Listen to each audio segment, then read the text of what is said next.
wadooyinkii ugu dambeeyay waxa caado noqotay in danta qaranka iyo danta shisheeyaha la isbarbar dhigo oo la isbarbar socodsiiyo marmarka qaarna dadka danta shisheeyaha la soo hormariyo laakiin anagu dawlad ahaan dhexdhexaad kama nihin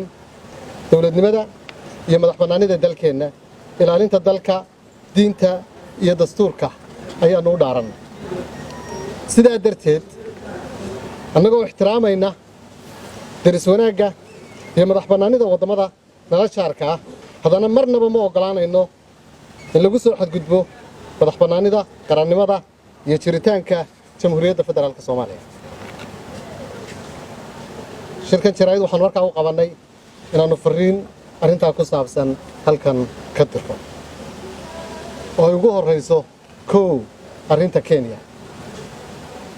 sida aad la wada socotaan 29 November waxa aan wada tashi ugu yeernay safiirkeennii inoo joogay Kenya sidoo kalena waxaan u sheegnay safiirka Kenya oo fadhiya Soomaaliya inuu la tashi ugu laabto dalkiisii waxaan rabnaa inaan shacabka Soomaaliyeed u sheegno sababta ugu kaliftay tallaabada diblomaasiyadeed ee aanu qaadnay sidaan hore u soo sheegay dowladda federaalka Soomaaliya waxay ku shaqaysaa dareenka iyo rabitaanka shacabka Soomaaliyeed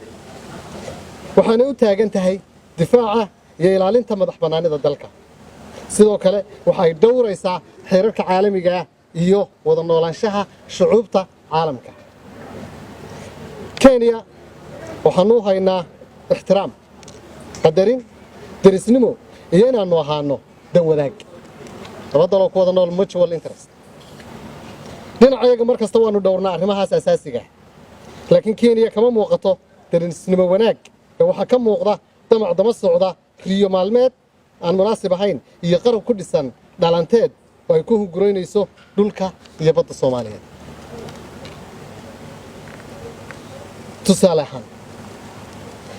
Kenya waxaanu in badan kala shaqaynaynay arrimaha amniga ee labada dal waxaanu qaadanay falsafad ah cadowga dariskaagu waa cadowgaaga laakiin Kenya waxay dooratay oo jeclaatay inay u dhaqanto sida rajiimkii Tigreega ee faragelinta badnaa kaas oo halka uu ku dambeeyay aynu maanta ka wada warqab sidoo kale ciidamada Kenya ee Kenya Defence Force kaleerada KDF waxay ka mid yihiin ciidamada nabad ilaalinta Afrika ee Soomaaliya AMISOM ciidamadaasi waxay ku joogaan ogolaanshaha dawladda Soomaaliya iyo awoodsiinta Security Council ka ama golaha ammaanka ee qaramada midoobay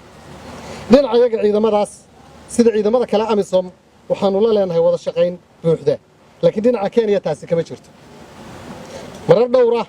bay KDF ama Kenya Defence Force ka baxeen goobo lagu ogaa iyagoo aan kala tashan dawladda Soomaaliya iyo hoggaanka sare AMISOM waliba haddaan arrintaa faahfaahin idinka siiyo waxay mar dhaxdaas ka baxeen Kenya Defence Force-ku laba goobood oo aad iyo aad u istiraatiiji ah oo kala ah faxfaxdhuun iyo busaar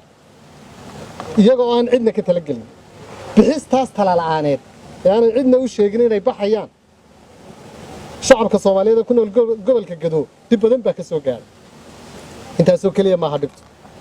sidoo kale Kenya waxay faragelin joogto ah ku haysaa maamul goboleedka Soomaaliyeed ee Jubbaland oo ay madaxdiisa ku qasabto arrimo ka soo horjeeda oo ka dhan ah danta iyo wadajirka ummadda Soomaaliyeed wada shaqayntii Kenya si wadaaye duulimaadyada caalamiga ah ee Kenya ee hawadeena mara inta badan waxa ay isticmaalaan hawada Soomaaliya Somalia Airspace si hufan oo hagarlaana baanu ugala shaqaynaa isticmaalka hawadeeda laakiin dawladda Kenya waxay safarka ku dhibaan shacabka Soomaaliyeed ee gobolada ka safra oo ay ku khasbaan baaris dheeraad ah iyo inay sanduuq ku soo maraan wajeer dhinaca shaqo abuurka Soomaaliya waxa ka shaqeeya kumanaan muwaadin oo u dhashay waddanka Kenya oo si sharaf iyo karaamo leh uga shaqeeya dalkeena waanu ilaalinaa oo soo dhaweynaa oo dhowrnaa laakiin dawladoodu ma danayso taas beddelkeeda Kenya waxa ay martigelisaa dad aan ka shaqaynayn danta Soomaaliya markasta dhinaca ganacsiga Soomaaliya waxay suuq weyn u tahay warshadaha iyo beeraha iyo wax soo saarka Kenya laakiin Kenya ma ogola in badeeco uga tagto dhinaca Soomaaliya iska daa ganacsi xuduudda ka gudba ee xilli kasta waxa ay burburiyaan ganacsiga shacabka Soomaaliyeed sida taawarada iyo qalabka isgaarsiinta ee ay ku shaqeeyaan shirkadaha waaweyn ee isgaarsiinta Hormuud iyo Somtel.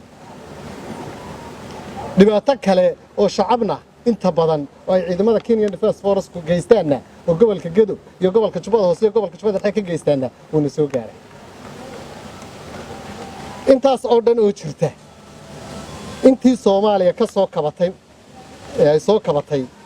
marna ma dhicin in hal siyaasi oo mucaarad ku ah dawladnimada Kenya laga soo abaabulo Muqdisho iyo Soomaaliya si loogu khalkhal geliyo dariska. laakiin taas beddelkeeda Nairobi waxay noqotay meesha lagaga soo duulo Soomaaliya lagaga noqdo heshiisyada lagu gaaro Soomaaliya gudaheeda lagagana soo abaabulo rabshadaha siyaasadeed ee la rabo in lagu carqaladeeyo dawladnimada dhismaysa ee dalkeena. haddaba annagoo ka duulayna rabitaanka shacabka Soomaaliyeed ayaanu si aanu dareenka ula wadaagno danjiraheena la tashi ugu yeernay safiirka inoo fadhiya Nairobi 29 bisha November ee hadda dhamaatay. arrintan inaanu u yeernay danjiraheena miyaanu ku degdegnay mise waanu la soo daa maya maanu ku degdegin oo waxa nooga horeeyay dawladda Kenya oo 16 February 2019 sanadkii hore dib ugu yeeratay safiirkeeda. laakiin dawladda Soomaaliya markasta waxay muujinaysay bisayl iyo diblomaasiyad qangaar okay haddaba miyaanu la soo daahan maya lamaanu soo daahin oo diblomaasiyadda ayaa ku dhisan saying the right things at the right time inaad waqtiga saxda ah go'aanka saxda qaadato. sidaas baanu ula sugaynay waqtiga ku habboon. rasuulku calayhi salaatu wasalaam wakiilaha alwikaaw aakhir alcilaaj dab in la isku dhajiyaa waa dawada halka ugu dambaysa. sidoo kale abwaankii Saahil Qamaan 100 sano ka hor waa kii inoo sheegay in diblomaasiyaddu tahay rag waxaan ku maamulay aqaan ama ku maamuusi mase inaanu nahay oo tolimo meerta noo tahay ninkii aniga iga maarmi kara uma muraad yeesho. saddex magacalle xaajada layma marasiyo qofka waa loo dulqaataa dawladda waa loo dulqaataa diblomaasiyadda waa loo dulqaataa laakiin markay timaado waqtigeeda waa laga jawaabaa. saasaan ugu yeernay safiirka inoo fadhiya Kenya. gabagabadii shacabka Soomaaliyeed waxaan u sheegaynaa inay ogaadaan in Soomaaliya aanay maanta ahayn Soomaaliyadii burbursanay ee ay tahay dawlad madax bannaan oo cod ku leh fagaarayaasha caalamka. sidoo kalena waxaan shacabka Soomaaliyeed u sheegaynaa inay dawladoodu u taagan tahay midnimo wadaniyad madax bannaani qaran dawlad wanaag iyo ilaalinta sharafta dalka. ma aqbalayno inaanu dib u laabanno ma aqbalayno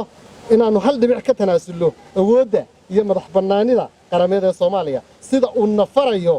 qodobka koowaad ee dastuurka Jamhuuriyadda Federaalka Soomaaliya faqradiisa 3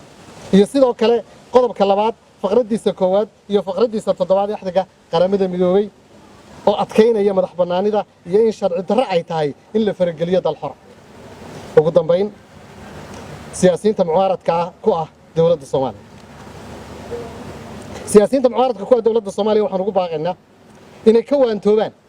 inay danta dalkooda ka hormariyaan danta dal kale. xilku waa maalmo xilku waa meerto xilku waa maalmo kooban laakiin qarannimadu waa wax weyn. annagu maanta waxaanu siyaasadda ku dhisan kalsoonida iyo sarreynta magaceena ugu shaqaynaynaa si jiilka soo socda aanay ugu noolaan qaranjab iyo gacmo hoorsi ee ay ugu noolaadaan qad iyo qarannimo. siyaasi kasta oo Soomaali ahna sidaas oo kale ayaanu ku boorinaynaa. waa mahadsantihiin.